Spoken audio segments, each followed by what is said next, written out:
Hello friend, स्वागत है तमारू मारी गुजराती रसोई टिप चेनल में। तो आज આપણે બનાવીશું બેસનની મોરી પાપડી। આ મોરી પાપડી તમે સાંજે યા તો સવારે ચા સાથે નાસ્તામાં ખાઈ શકો છો।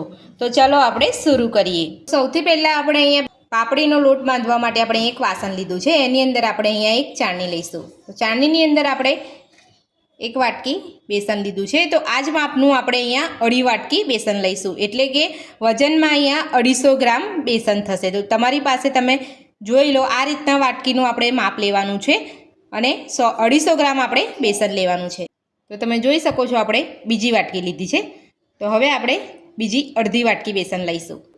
તો તમે જોઈ શકો છો આપણે અહીંયા બીજી અડધી વાટકી બેસન લીધું છે, એટલે આપણે અહીંયા 250 ગ્રામ બેસન લીધું છે। તો બેસનને આપણે સૌથી પહેલાં ચાળી લઈશું। તો મોરી પાપડી બનાવવા માટે આપણે બેસનને ચાળવું જરૂરી છે। તો આ રીતે તમારે બેસન ચાળીને લેવાનું છે। બેસનના ગાંઠા રહેશે, તમે ચાળ્યા વગર બેસન લેશો તો પાપડીમાં તમારી પાપડી સારી નહીં બને, એટલે આપણે અહીંયા બેસનને ચાળીને જ લેવાનું છે।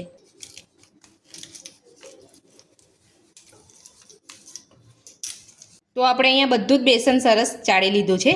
તો હવે આપણે પાપડી બનાવવા માટે આપણે એક પાણી બનાવીશું। તો પાણી બનાવવા માટે આપણે અહીંયા એક બાઉલ લીધું છે। હવે આપણે પાપડી બનાવવા માટે 250 ગ્રામ બેસન સામે 120 ml પાણી લેવાનું છે। તો મારી પાસે અહીંયા કપનું માપ છે, બધાની પાસે આ રીતનો કપ નથી હોતો અને આ રીતનું માપ નથી હોતું। તો 120 ml પાણી લેવાનું છે। એના માટે આપણે અહીંયા તમે જોઈ શકો છો મારી પાસે એક 60 ml નું માપ છે। તો હું અહીંયા 2 કપ પાણી લઈશ। તો તમને અહીંયા એક વાટકીમાં માપ બતાવી દઉં છું। તો આ રીતે તમારે પાણી લેવાનું છે। તો તમે જોઈ શકો છો આપણે અહીંયા પોણી વાટકી જેટલું માપ થયું છે। તો આ રીતનું તમારે 2 વાટકી એટલે કે પોણી વાટકી લઈ અને પરફેક્ટ માપ અહીંયા લઈ લેવાનું છે। તો 250 ગ્રામ બેસનની સામે આપણે અહીંયા 120 ml પાણી લીધું છે। તો હવે આપણે પાણીમાં અડધી ચમચી મીઠું નાખીશું। એ જ માપે આપણે અડધી ચમચી પાપડ ખારો નાખીશું। તો આ રીતનો પાપડ ખાર આવે છે એ આપણે લેવાનો છે। તો આ પાપડ ખાર કરિયાણાની દુકાને એકદમ સહેલાઈથી મળી જશે। હવે આપણે એમાં અડધી ચમચી પાપડીઓ ખારો નાખીશું। અહીંયા અડધી વાટકી તેલ લીધું છે। તો માપ પ્રમાણે આપણે અહીંયા 50 ml તેલ છે। તો આપણે પાણી અને મીઠું ને પાપડ ખાર સાથે મિક્સ કરી લઈશું। તો પાપડી બનાવવા માટે આપણે આ બધા મિશ્રણને આ રીતે મિક્સ કરી લેવાનું છે અને એક વ્હાઈટ પેસ્ટ બને એ રીતે આપણે અહીંયા મિક્સ કરવાનું છે। બરાબર આપણે એને હલાવવાનું છે। તો આ રીતે તમે પાપડી બનાવશો તો ફરસાણવાળાની દુકાન જેવી એકદમ સ્વાદિષ્ટ પાપડી બનશે।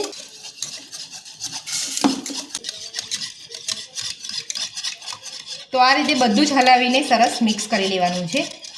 તો આપણે અહીંયા સરસ બધું મિક્સ થઈ ગયું છે। તો હવે આપણે આ લોટમાં ઉમેરી અને લોટ બાંધી લઈશું। તો થોડું થોડું પાણી ઉમેરતા જઈ અને લોટ બાંધી લઈશું આપણે।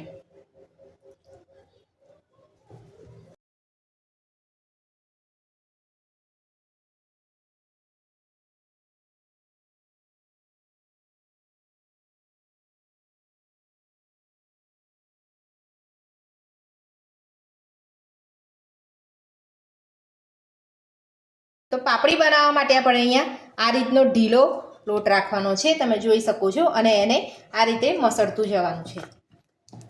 તો પહેલાં કરતાં લોટ અહીંયા વ્હાઈટ થવો જોઈએ। આપણે જેમ જેમ મસળીશું તેમ તેમ લોટ વ્હાઈટ થતો જશે। તો આ રીતે તમે પાપડી બનાવશો તો એકદમ વ્હાઈટ અને સોફ્ટ બનશે।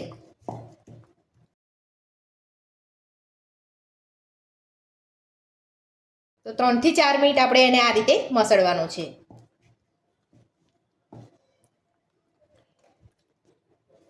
તો તમે જોઈ શકો છો પહેલાં કરતાં અહીંયા લોટ વ્હાઈટ થઈ ગયો છે અને એકદમ સ્મૂથ પણ દેખાઈ રહ્યો છે।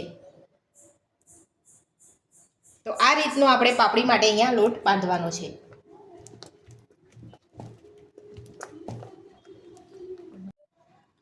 તો 4 થી 5 મિનિટ લોટને મસળ્યા પછી આપણે અહીંયા લોટને આ રીતનો ભેગો કરી લઈશું।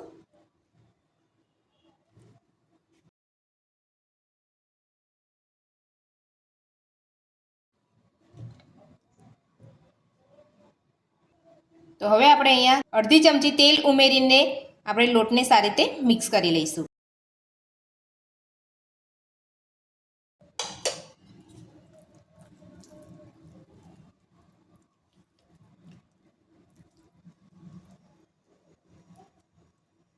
બધું જ આપણે અહીંયા મિક્સ કરી લીધું છે. તો આ રીતનો લોટ બધો આપણે અહીંયા મિક્સ કરી અને બાંધી લીધો છે. તો પાપડી બનાવવા માટે પરફેક્ટ માપ છે આપણું. તો ફરસાણવાળાની દુકાન ઉપર જારાથી પાપડી બનાવતા હોય છે. તો બધાના ઘરે જારો નથી હોતો. તો આ રીતનું મશીન તો બધાના ઘરે હોય જ છે. તો આ રીતની આપણે પ્લેટ લઈ અને પાપડી પાડી લઈશું. તો હવે આપણે સંચાની અંદર આ રીતે તેલ લગાવી લઈશું. તો તેલથી આપણે અહીંયા સંચાને ગ્રીસ કરી લેવાનો છે.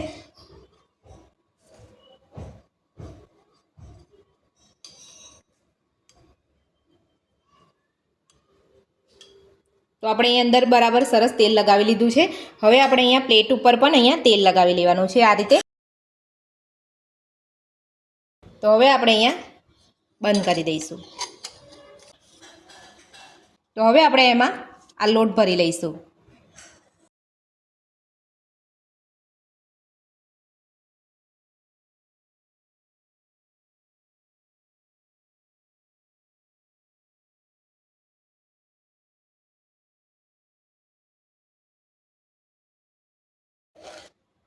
તો આ રીતે આપણે અહીંયા મશીનની અંદર લોટ ભરી લેવાનો છે. તો સંચાની અંદર આપણે બધો જ અહીંયા લોટ ભરી લીધો છે. તો હવે આપણે અહીંયા ઉપરનું ઢાંકણ બંધ કરી અને પાપડી પાડી લઈશું. તો પાપડી પાડવા માટે મેં અહીંયા તેલ ગરમ કરવા મૂક્યું છે. તેલ આપણું થોડું ગરમ થાય એટલે આપણે એમાં પાપડી પાડી લઈશું. અહીંયા ફૂલ ગેસ ઉપર તમારે અહીંયા તેલ ગરમ નથી કરવાનું અને પાપડીને પણ તમારે ફૂલ ગેસ ઉપર નથી તળવાની. તો આપણે અહીંયા મીડિયમ ટુ સ્લો ગેસ ઉપર આપણે નોર્મલ તેલ ગરમ થવા દઈશું. ત્યારબાદ એની અંદર પાપડી પાડી લઈશું. તો તેલ આપણું અહીંયા ગરમ થઈ ગયું છે. તો હવે આપણે સંચાની મદદથી પાપડીને પાડી લઈશું.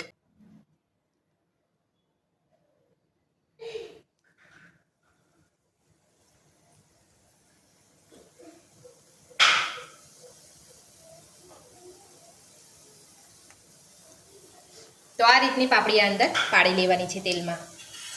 તો પાપડીને ફેરવવાની ઉતાવળ નથી કરવાની. બરાબર પાપડી આપણી તળાઈ ત્યારબાદ જ આપણે એને પલટાવવાની છે.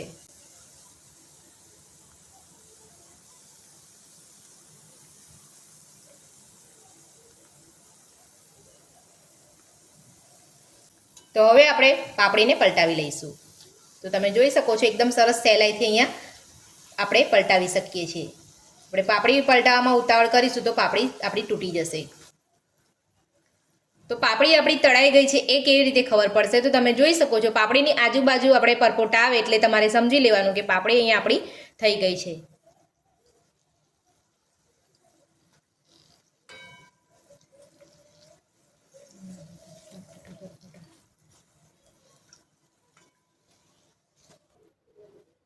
તો પાપડી અહીંયા આપણી તળાઈ ગઈ છે. તો હવે આપણે તેલમાંથી પાપડીને કાઢી લઈશું.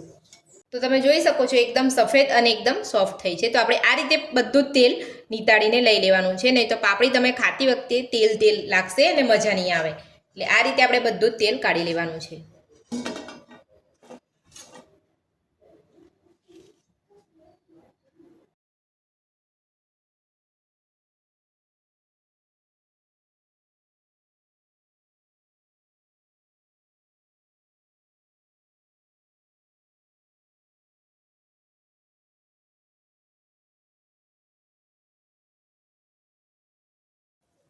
તો સંચાની મદદથી આપણે બીજી વાર પણ અહીંયા તેલમાં પાપડીને પાડી લીધી છે.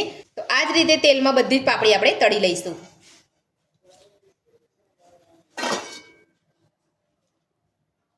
તો પાપડી સાથે ખાવા માટે આપણે અહીંયા મરચાં પણ તળી લીધા છે. તો બધી જ પાપડી આપણે અહીંયા તળી લીધી છે. તો તમે જોઈ શકો છો આપણી પાપડી એકદમ સોફ્ટ છે અને એકદમ તૂટી જાય છે. તો આ પાપડી તમે નાસ્તામાં ચા સાથે ખાઈ શકો છો. તો પાપડી બનાવવાની રીત તમને મારી કેવી લાગી મને કોમેન્ટ બોક્સમાં જરૂરથી જણાવજો. જો તમને મારી આજની રેસીપી ગમી હોય તો વિડીયોને લાઇક કરજો, ચેનલને સબસ્ક્રાઇબ કરજો, તમારા મિત્રોને જરૂરથી શેર કરજો. Thank you.